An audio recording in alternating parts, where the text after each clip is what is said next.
अस्सलामुअलैकुम, बोल न्यूज़ में खुशामदीद। मैं हूँ सहर फातमा। मैं हूँ सैयद रजी। हेडलाइंस आप जान चुके हैं। बुलेटिन का आगाज़ करेंगे गजा की सूरत हाल से, जहाँ पर जंगबंदी आज ख़त्म हो गई है। इसराइल ने वहशियाना हमले फिर शुरू कर दिए हैं।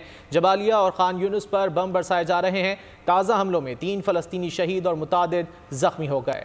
कतर और मिस्र की जानिब से जंगबंदी में तोसी की कोशिशें भी जारी हैं, जबकि अमरीकी वज़ीर ख़ारजा कहते हैं इसराइल गजा पर हमले जारी रखेगा। एक रिपोर्ट के मुताबिक गजा पर इसराइली हमलों में अब तक 50,000 घर मलबे का ढेर बना दिए गए हैं।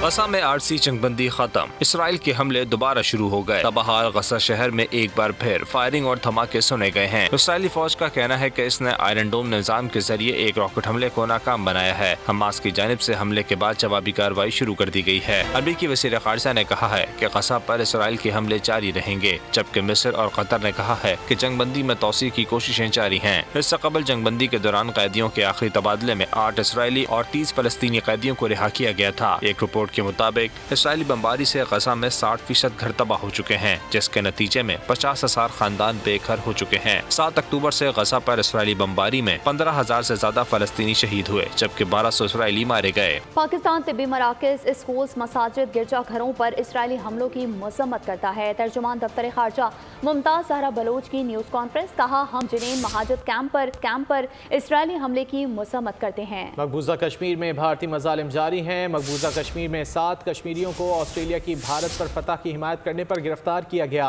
उम्मीद करते हैं कि उन कश्मीरी रहनुमाओं को जल्द रिहा किया जाएगा। We affirm our support for our Palestinian brothers and sisters in this time of great ordeal and trauma. We are deeply concerned at the escalating Israeli aggression against the West Bank. We strongly condemn the Israeli raid in the Jenin refugee camp and acts of violence and repression against the returning prisoners and their families. Pakistan supports the call for a comprehensive investigation into attacks against medical facilities, schools, mosques, churches, residential buildings, and water facilities, and urges full accountability for the war crimes being perpetrated in occupied Palestine.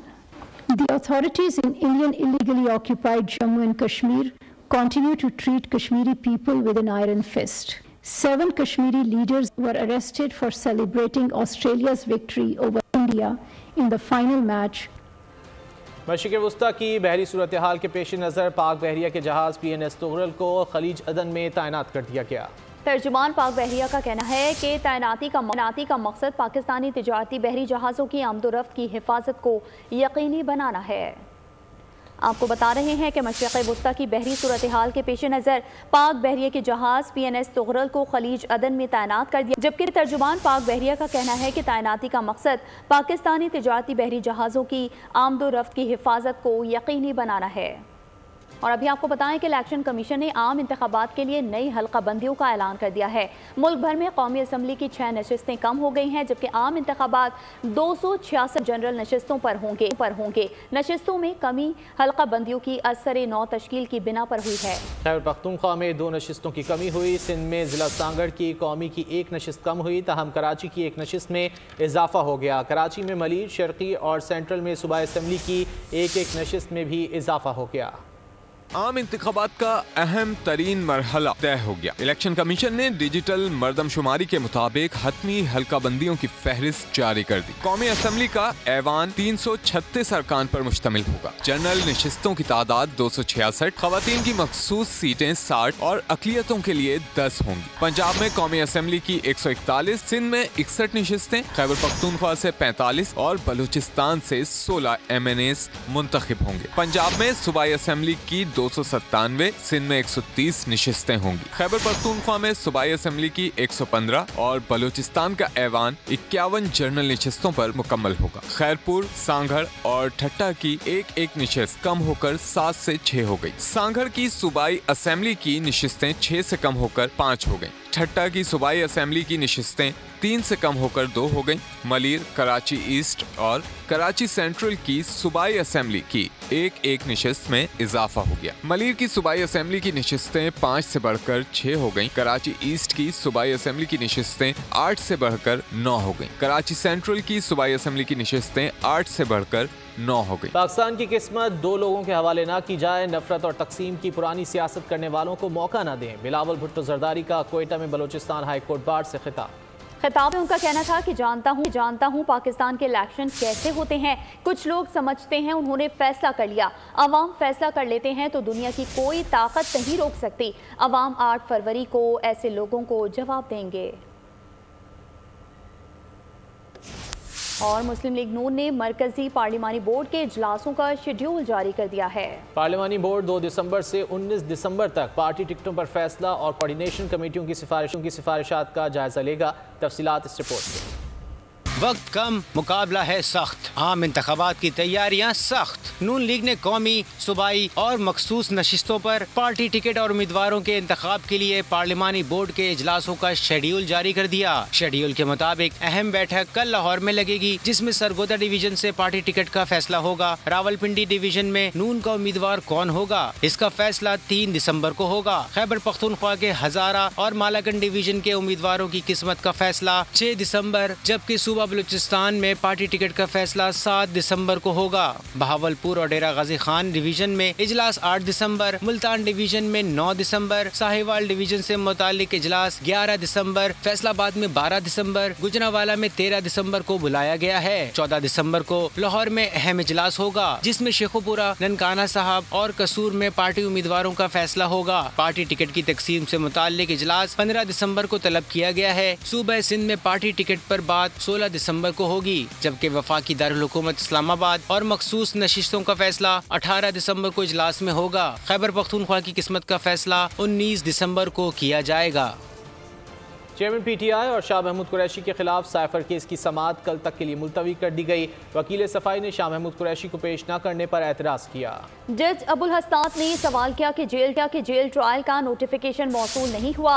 वकील सफाई का कहना था कि jail ममनुआ इलाका है, open trial कैसे होगा। चेयरमैन पीटीआई की हमशीरा अलीमा खान का कहना था कि नोटिफिकेशन पेश किया जाना ज़रूरी है। तहरीक इंसाफ की मनफी सियासत का बुरा अंजाम, पहले हुकूमत गई, फिर पार्टी टूटी, अब घर की बात चौराहे पर फूटी। पीटीआई में इक़्तिदार की जंग शुरू हो गई। बुश्रा बीबी के चेयरमैन की बहनों से इख्तिलाफात खुलकर सामने आ गए। वकील लतीफ़ खोसा के साथ टेलीफोनिक गुफ्तगू लीक हो गई, जिसमें बुश्रा बीबी अपनी नंदों पर तनकीद कर रही हैं। लतीफ़ खोसा भी हाँ में हाँ मिला रहे हैं। आइए आपको मुकम्मल गुफ्तगू सुनवाते हैं। मसला पड़ गया क्योंकि कोई उनकी बहनें भी साथ थी, तो हमारी बल्कि अच्छी खासी वहाँ पे मसला पड़ गया था। अच्छा। तो वो जी वहाँ काफी सारा इशू खड़ा हो गया था। मैं हैरान रह गई थी। फिर मैंने ज्यादा मुनासिब समझा ही नहीं कि मैं उन लोगों से ज्यादा बहनों से बात करूं। बस मैंने खान साहब को कह दिया कि जी मेरे तो सारे केसेस वही करेंगे और आपके जितने अब होंगे, जो मैं नहीं समझूंगी कि अब ये लेट हो रहा है तो वो मैं उन्हीं को दूंगी। चले वो कहती हैं कि मेरे साथ इसने बदतमीजी की है। मैंने वो असल में हुआ उन्होंने कहा कि जी उसने हमारे से इतनी बदतमीजी की है कि हम सोच नहीं सकते थे कि किसी की हिम्मत हो इतनी। तो मैंने उनको आगे से ये कहा, मैंने कहा इनको क्या जरूरत थी कि ये तीनों उठ के उनके ऑफिस चली जाएं। मैंने कहा ये कौन होती है पूछने वाली। कहती नहीं हम पूछने गए थे कि आपने ये वाली जहर वाली लाइन क्यों लिखी है। वो जिस तरीके से बोल रही थी, मैंने कहा आप इस तरीके से मत बोलें। तो वो जी काफी बोली, बहुत ज्यादा बोली। तो मैंने खान साहब को कहा जी नहीं बस मेरे वकील वही हैं। तो मैं फिर उठ के आ गई। वो पता नहीं उनको क्या प्रॉब्लम है। वो कहती हमने जाना नहीं था, हमें उनकी खोसा साहब की वाइफ ने कहा कि तुम लोग जाके मिलो। मैंने कहा इनकी आपस में लड़ाइयाँ शुरू हो जाएंगी। फिर मैं खामोश ही हो गई। जी मैं बदतमीजी करने वाला हूँ ही नहीं। मैंने जरूर ये कहा है कि देखें बार बार आप प्लीज मत इसको इंसिस्ट करें। आप मुझे आप करने दें जिस तरह से मैं तो मुनासिब। इसी बात को उन्होंने कहा जी बदतमीजी करी आप। मैंने क्या बदतमीजी करनी थी? नहीं जी अब मैं आपको बताती हूँ। उन्होंने ये नहीं कहा कि वो इस पिटीशन के लिए गई हैं। वो कहती है ये तो है ही झूठ। हम तो गए थे उनसे वैसे मिलने के लिए। हाँ आगे उनका रवैया, उन्होंने खान को कहती तुम्हारे बारे में 9 मई के हवाले से साइफर के हवाले में माहौलियाती तब्दीली से निमटने के लिए फंड्स का इस्तेमाल मेरिट पर होना चाहिए। वज़ीर आज़म अनवारुल हक काकड़ का CNN को इंटरव्यू। कहा, अहम मसले के लिए तरक्की याफ्ता ममालिक पर भारी जिम्मेदारी आयद होती है। मजीद कहा कि पाकिस्तान के लिए माहौलियाती तब्दीलियाँ संजीदा मसाइल हैं, ये अब एक मौजू नहीं, अहम चैलेंज है। तरक्की याफ्ता मुल्क कलीदी किरदार अदा करें। और अब कुछ दीगर खबरें। चीफ जस्टिस पाकिस्तान काजी फायज़ ईसा का अहम फैसला, चीफ जस्टिस को दी गई शाहाना गाड़ियां नीलाम की जाएं। 2020 में खरीदी गई 61 मिलियन की मर्सिडीज बेंज नीलाम की जाए। पंजाब हुकूमत की फराहम की गई बुलेट प्रूफ लैंड क्रूजर भी नीलाम होगी। गाड़ियों की नीलामी के लिए सेक्रेटरी काबीना चीफ सेक्रेटरी को खत अरसाल कर दिया गया, जबकि आईनी ओहदों के लिए लग्जरी गाड़ियां दरामद करना मुनासिब नहीं। खत में कहा गया कि चीफ जस्टिस ने दोनों गाड़ियां इस्तेमाल नहीं की, नीलामी से हासिल रकम पब्लिक ट्रांसपोर्ट पर खर्च की जाएगी।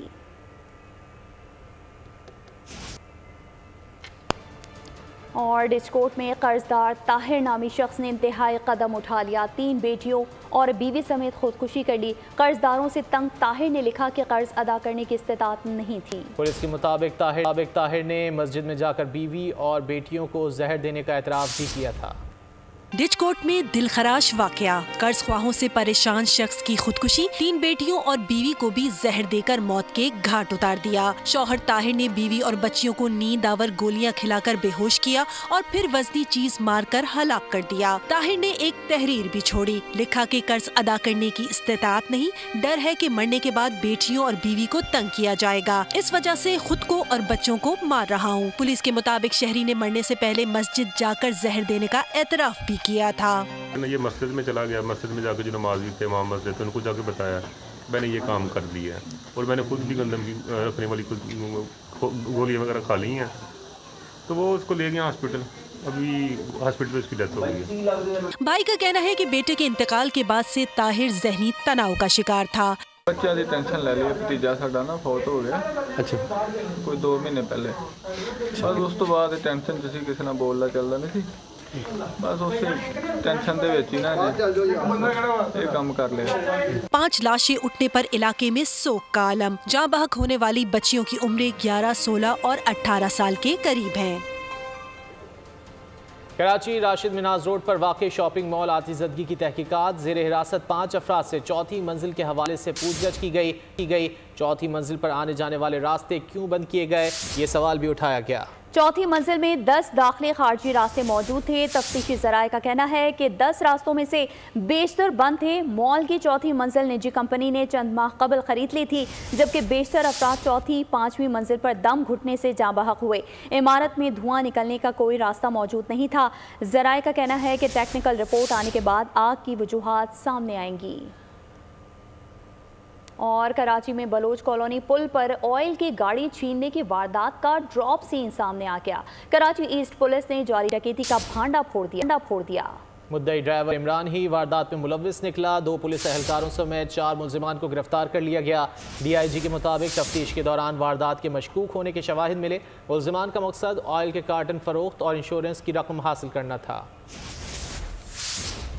खैबर पख्तूनख्वा में 2014 से लेकर अब तक 51 खवातीन दहशतगर्दी में मुलव्विस पाई गईं। CTD पेशावर के मुताबिक फहरिस्त में 30 खवातीन दहशतगर्दी, 13 अगवा, 3 टारगेट किलिंग में मुलव्विस रहीं। CTD ने मज़ीद बताया कि लिस्ट में 2 खवातीन भत्ताखोरी, 3 टेरर फाइनेंसिंग में भी मुलव्विस पाई गई हैं। पेशावर में 2 खवातीन दहशतगर्दी, 2 अगवा में भत्ताखोरी में 2 खवातीन पेशावर CTD को मतलूब थीं, जबकि CTD के मुताबिक खवातीन की गिरफ्तारी के लिए इदारों को मुश्किलात का सामना करना पड़ता है। DIG CTD इमरान शाहिद के मुताबिक हमारे मुआशरे में चादर और 4 दीवारी का तकद्दुस पामाल किया जाता है और उन्हीं की वजह से मुश्किलात भी हैं। खवातीन में इदारों के सोर्स भी कम होते हैं, जिसके बायस मालूमात नहीं मिल सकती।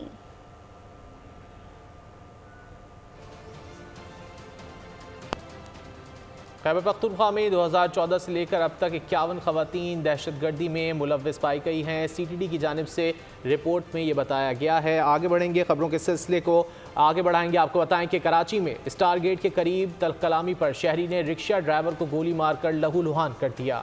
जख्मी होने वाले ड्राइवर को तिब्बी इमदाद के लिए अस्पताल मुंतकिल कर दिया गया, जबकि वाक़े की वीडियो मंजर आम पर आ गई है। रक्षा ड्राइवर और मुसाफिर में तल्ख कलामी, रास्ता न देने पर तू मैं शहरी ने ड्राइवर पर गोली चला दी। वाकया गुज़िश्ता रात स्टार गेट के करीब पेश आया। शहरी ने किसी बात पर झगड़े के दौरान तैश में आकर रक्षा ड्राइवर पर फायरिंग कर दी। गोली लगने से ड्राइवर शदीद जख्मी हुआ, जिसे फौरी तौर पर अस्पताल मुंतकिल कर दिया गया। फुटेज में रक्षा ड्राइवर और काला कोट पहने शहरी को देखा जा सकता है। शहरी सड़क पर पिस्तौल निकालकर ड्राइवर पर तानता है, एक गोली चला दी। ड्राइवर ने पुलिस को बयान दिया, कहा रक्षे लाइन से जाते हैं, मुझे रक्षा हटाने के लिए कहा गया। तल्ख कलामी पर शहरी ने गोली चलाई। मुसल्लह शख्स मेरे रक्षे के बाद पीछे वाले रक्षे में बैठकर फरार हो गया। पुलिस ने सीसीटीवी फुटेज की मदद से मुलजिम की तलाश शुरू कर दी है। और खबर दें कि निगरान वफाकी हुकूमत ने पेट्रोलियम मसनूआत पर अवाम को मजीद रिलीफ दे दिया है। पेट्रोल की कीमत बरकरार है, जबकि डीजल, मिट्टी के तेल और लाइट डीजल ऑयल की कीमत कम कर दी गई है। डीजल की कीमत में 7 रुपए, जबकि मिट्टी के तेल की कीमत में 3 रुपए 82 पैसे की कमी हो गई। अब चलेगी गाड़ी धूम से। पेट्रोलियम मसनूआत की कीमतों में मज़ीद कमी हो गई। निगरान वज़ीर आज़म ने पेट्रोलियम मसनूआत की कीमतों में रद्दोबदल की मंजूरी दी। डीजल 7 रुपए सस्ता हो गया। नई कीमत 289 रुपए 71 पैसे फी लीटर हो गई। वज़ारत ख़ज़ाना के नोटिफिकेशन के मुताबिक पेट्रोल की कीमत 281 रुपए 34 पैसे फी लीटर बरकरार है। अवाम का कहना है हुकूमत ने पेट्रोल की कीमत पहले भी कम की थी, अवाम को मज़ीद रिलीफ की भी जरूरत है। सानू तो कोई सहूलत ही नहीं, गैस है, हर चीज़ महंगी, रोटी पूरी नहीं होती साथ जी, की कर सकते हैं जी। डीजल में तो उन्होंने कर दी है कमी, लेकिन पेट्रोल में भी करनी चाहिए। तो उसकी तो ज़रूरत होती है बंदे को, जिसने फील्ड में काम करना होता है वो तो जिसको तो जस्टिफाई कि ये होता है कि पेट्रोल की कीमत कम हो जाए। पेट्रोल दुनिया में जिस तरह सस्ता है उस तरह पाकिस्तान में सस्ता नहीं किया जा रहा। नोटिफिकेशन के मुताबिक मिट्टी के तेल की कीमत में 3 रुपए 82 पैसे फी लीटर कमी की गई है। लाइट डीजल ऑयल की कीमत भी 4 रुपए 52 पैसे फी लीटर कम हो गई। खबर शामिल करेंगे कोयटा से, जहां गैस प्रेशर में कमी और लोड शेडिंग के खिलाफ मशरकी बाईपास के मकीनों का एहतजाज। अहलियान इलाका ने बतौर एहतजाज मशरकी बाईपास चौक बंद कर दिया। जबकि 24 घंटों में सिर्फ 2 घंटे बिजली फराहम की जाती है। मुजाहिरीन का ऐसा कहना था, शदीद सर्दी में भी गैस फराहम नहीं की जा रही। गैस न मिलने की वजह से लोग अजियत से दो चार हैं। और कराची में सर्दियों में गैस लोड शेडिंग बढ़ गई है। 4 दिसंबर को सनतकारों के साथ मिलकर हड़ताल करेंगे। हाफिज नईमुर रहमान की न्यूज़ कॉन्फ्रेंस, कहा शहर को कई बहरानों का सामना है, सनतों को पानी के भी मसाइल हैं। 10 रुपये थे, उसको 400 रुपये कर दिया इन्होंने। कितना बड़ा जुल्म किया है। कोई लिमिट होती है चीज़ों को ठीक करने की, जो फिक्स चार्जेस हैं, और 173% उसकी कीमत में इजाफा कर दिया है, ठीक है, और 193 सनतों के लिए कर दिया है। तो ये सारी डिक्टेशन है IMF की, जिसका कोई फ़ायदा पाकिस्तान की मईशत को नहीं है, बल्कि नुकसान है। स्टील मिल जो प्रॉफिट में जा रही थी, अचानक से लॉस में जाना कैसे शुरू हो गई? किस किस का इसमें हिस्सा है? आपने उसको गैस फराहम ही नहीं की, तो जाहिर सी बात है वो तबाह होगी ना। एक तरफ क्या इलेक्ट्रिक माफिया को, जो एक प्राइवेट एंटिटी है, उसको आप बगैर मुआहदे के गैस फराहम कर रहे हैं, और एक तरफ जो सरकार का इदारा है उसके गैस जो है वो नवाज शरीफ ने रोक दी थी। पीपल्स पार्टी और MQM बराह रास्त इस शहर की बदहाली की जिम्मेदार हैं, जिन्होंने इस शहर का अरबों डॉलर लूट के खाया है, अरबों डॉलर, और इसको बर्बाद किया है। और उनको दोबारा अगर मुसल्लत करने की कोशिश होगी तो अवाम उसका मुकाबला करेंगे। और अब कुछ बात पाकिस्तान स्टॉक मार्केट की, जहां आज भी कारोबार के आगाज से ही तेजी देखी जा रही है। ट्रेडिंग के दौरान 100 इंडेक्स 580 से ज्यादा पॉइंट्स के इजाफे से 61,000 की हद उबूर कर गया। और स्टॉक मार्केट की क्या सूरत हाल है, जानेंगे कफील अहमद से। जी कफील, बताइए। देखिए, मार्केट में सेंटीमेंट तो पॉजिटिव है और 61,000 की हद एक बार फिर जो है वो उबूर हुई है। थोड़ा सा अगर हम स्क्रीन को दिखाएं, इस वक्त जो पहले सेशन पे भी 5 पॉइंट्स जो है वो मार्केट में प्लस है, और 61,073 पर मार्केट पहले सेशन पे क्लोज हुई है। अब्दुल रऊफ साहब मेरे साथ हैं। रऊफ साहब, मार्केट सेंटीमेंट तो पॉजिटिव है, क्या कहेंगे? नवंबर के महीने में बहुत बड़ी सरमायाकारी गैर मुल्कियों ने की है, क्या कहेंगे ओवरऑल? नहीं, आप देख रहे हो तकरीबन कल भी बाहर फॉरेन करेंसी के अंदर बाइंग हुई, परसों भी मुसलसल इनका इंटरेस्ट है, और बैंकों वगैरह में, क्योंकि कल थोड़ी सी सेलिंग प्रेशर किसी इंस्टीट्यूट वगैरह की आई थी, तो उसकी वजह से बैंकों के अंदर थोड़ी सेलिंग प्रेशर आए। और मार्केट में देखो आपने तकरीबन पूरा हफ्ता बहुत अच्छा रहा माशाल्लाह, पूरा वीक अच्छा रहा, और तकरीबन नवंबर एंड होने के बाद दिसंबर का पूरा वीक चल गया। आज तकरीबन फ्राइडे का लास्ट डे, और इस हिसाब से सुबह 12 बजे भी आप देखें मार्केट तकरीबन 500 प्लस हुई। हालांकि सुबह थोड़ा सेलिंग प्रेशर था, मगर दोपहर के सेक्शन में सुबह 1 घंटा तकरीबन समझो दोपहर में मार्केट बेहतर होगी। ठीक है जी, 200-300 पॉइंट्स की जो है वो करेक्शन देखी जा सकती है। तो हम ओवरऑल उनके कहने की सेंटीमेंट पॉजिटिव है। ठीक है कफील, आपका बहुत शुक्रिया। और ख़बर शामिल करेंगे लाहौर हाई कोर्ट से, जहां साबिक वज़ीर आला पंजाब परवेज़ इलाही और साबिक प्रिंसिपल सेक्रेटरी मोहम्मद खान भट्टी पर करोड़ों रुपए रिश्वत लेने के मुकदमे पर समाअत 4 दिसंबर तक मुलतवी कर दी गई है। अदालत ने दरख्वास्त पर चौधरी परवेज़ इलाही और मोहम्मद खान भट्टी को नोटिस भी जारी कर दिए हैं। दौरान समाअत मौक़िफ़ इख्तियार किया गया कि चौधरी परवेज़ इलाही और मोहम्मद खान भट्टी को जुडिशल मजिस्ट्रेट के सामने पेश किया गया। जुडिशल मजिस्ट्रेट ने दोनों मुल्ज़िमान का रिमांड देने से इनकार कर दिया। चौधरी परवेज़ इलाही और मोहम्मद खान भट्टी से एंटी करप्शन हुक्काम ने तफ्तीश करना है। दोनों मुल्ज़िमान ने मातहत अदालत में ज़मानत की दरख्वास्तें दायर कर रखी हैं। ज़मानत मंजूर होने से केस की तफ्तीश मुतासिर होगी। इस्तदा है अदालत मातहत अदालत को ज़मानत की दरख्वास्तों पर कार्रवाई रोकने का हुक्म दे।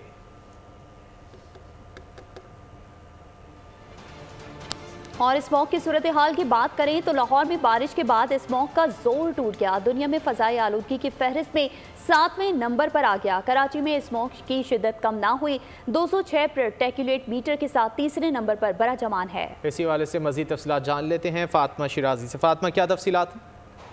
गुज़िश्ता कई हफ्तों के निस्बत आज लाहौर में स्मोक काफ़ी हद तक उसमें कमी आ गई है। अगर एयर क्वालिटी इंडेक्स की बात की जाए तो आज का एयर क्वालिटी इंडेक्स जो है वो 189 है, जो गुज़िश्ता कई हफ्तों से बहुत ज़्यादा कम है। बारिश जो पिछले रोज़ हुई थी उसके पेश नज़र स्मोक में काफ़ी हद तक कमी आई है।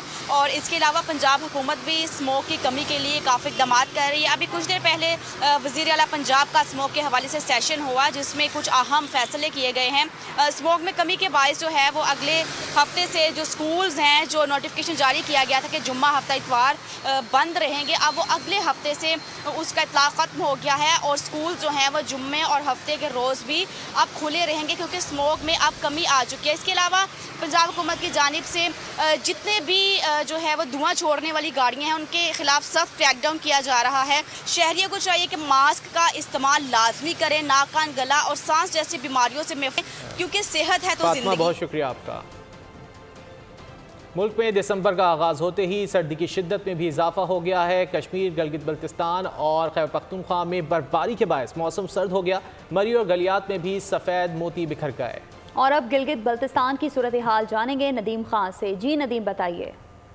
बिल्कुल, गिलगित बल्तिस्तान में गुज़िश्ता शब से जारी बारिशों का सिलसिला आज तक रुक चुका है, मगर उस बारिशों की वजह से जो है गिलगित बल्तिस्तान में सर्दी की शिद्दत में काफ़ी हद तक इजाफा हो चुका है। पहाड़ों ने बर्फ़ की सफ़ेद चादर ओढ़ ली है और यकबस्ता हवाएं जो है वो चल रही है। इसके साथ साथ बालाई इलाकों की अगर हम बात करते हैं तो खुसूसन बल्तिस्तान डिवीज़न, ज़िला गिज़र, ज़िला हुंजा, ज़िला अस्तोर में जो है शदीद सर्दी की लहर बरकरार है और हालिया बर्फबारी के बाद से सर्दी की शिद्दत जो है उन इलाकों में भी काफ़ी हद तक बढ़ चुकी है। महकमा मौसमियात के मुताबिक आज गिलगित के शहरी इलाकों में मौसम जो है वो जुज़वी अब्र आलूद रहेगा, जबकि बालाई इलाकों में वक्फे से बारिशों का सिलसिला जो है वो भी जारी रहेगा। इसके साथ साथ आपको ये बता दूं कि ज़िली इंतज़ामिया की जानिब से एक हिदायत भी जारी की गई है कि बारिशों के दौरान जो है वो गैर ज़रूरी सफ़र से इज्तिनाब किया जाए, क्योंकि लैंड स्लाइडिंग का खतरा जो है गिलगित बल्तिस्तान के बालाई इलाकों तक। ठीक है नदीम, आपका बहुत शुक्रिया। और अब आज़ाद कश्मीर की सूरत हाल जानेंगे बोल न्यूज़ के नुमाइंदे बशारत मुगल से। जी बशारत, बताइए। आज़ाद कश्मीर मौसम की अगर बात की जाए तो रात गए से आज़ाद कश्मीर के बुलंदोबाला पहाड़ों पे बर्फ़बारी, जबकि मैदानी इलाकों में बारिशों के बाद आज मौसम में कदरे बेहतरी आई है। मैं इस वक्त मौजूद हूँ आज़ाद कश्मीर के दारुल हुकूमत मुजफ्फराबाद में। मुजफ्फराबाद और इसके गिरदो नवा में इस वक्त धूप लग रही है और जो ज़मीन है बिल्कुल धुली धुली नज़र आ रही है और एक खूबसूरत मंजर पेश कर रही है। अकब में आप देख सकते हैं जो बुलंदोबाला पहाड़ों पर बर्फबारी हुई है उससे पहाड़ों ने सफ़ेद चादर ओढ़ लिया, साथ ही धुंध ने उनको अपनी लपेट में लिया हुआ है। ताम मौसम का हाल बताने वालों का कहना है कि आइंदा 24 घंटों। बहुत शुक्रिया आपका। गुज़िश्ता दिन मैदानी इलाकों में बारिश और गलियात में हल्की बर्फबारी से सर्दी की शिद्दत में इजाफा हो गया है। सूरज और बादलों की आंख मचोली भी जारी है। मजीद बता रहे हैं एबटाबाद से सरदार अरशद खान। जी बताइएगा, कैसा मौसम है? एबटाबाद में आज जो है बारिश का सिलसिला तो थम चुका है, तमाम बादलों और सूरज की आंख मचोली जारी है।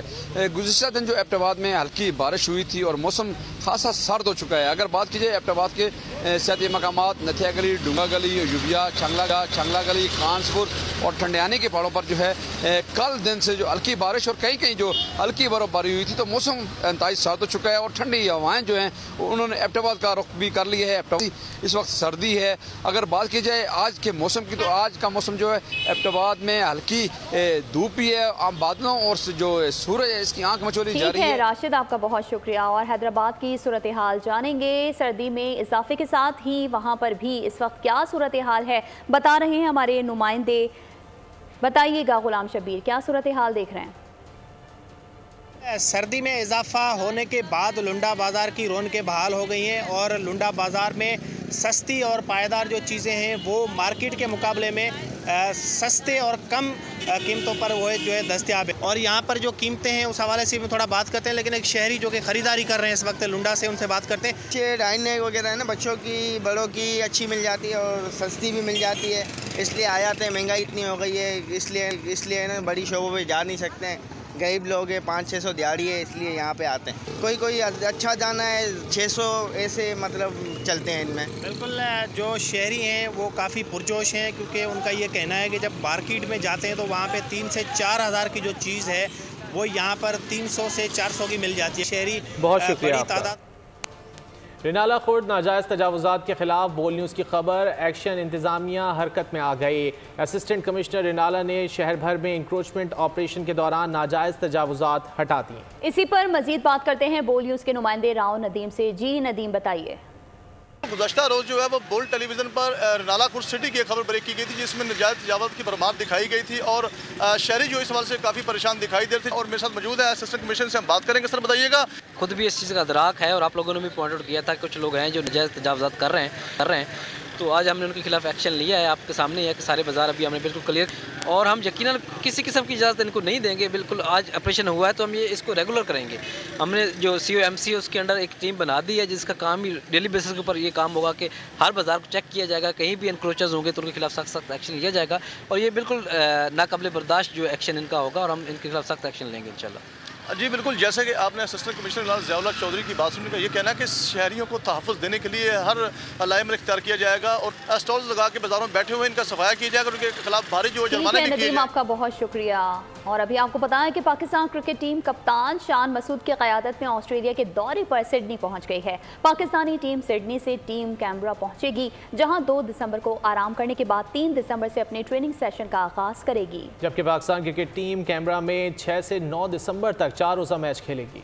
पाकिस्तान और ऑस्ट्रेलिया के दरमियान टेस्ट सीरीज का आगाज 14 दिसंबर को होगा। कौमी टीम की क़यादत शान मसूद करेंगे जिन्हें पहली मरतबा कप्तानी की जिम्मेदारियां सौंपी गई हैं। इसके अलावा स्क्वाड में दीगर तजुर्बेकार खिलाड़ियों में सरफराज अहमद, बाबर आजम, मोहम्मद रिजवान, हसन अली, शाहीन अफरीदी और इमामुल हक शामिल हैं। 3 मैचों की सीरीज का पहला टेस्ट पर्थ में खेला जाएगा, जबकि दूसरा टेस्ट 26 दिसंबर से मेलबर्न और सीरीज का तीसरा और आखिरी टेस्ट मैच 3 जनवरी को सिडनी में खेला जाएगा। और इसके साथ ही बोल न्यूज़ से फिलहाल इतना ही। मज़ीद किसी भी खबर की तफसील के लिए विजिट कीजिए हमारी वेबसाइट bolnews.com और देखते रहिए बोल न्यूज़। सब्सक्राइब करें और बेल दबाएं ताकि कोई खबर रह न जाए।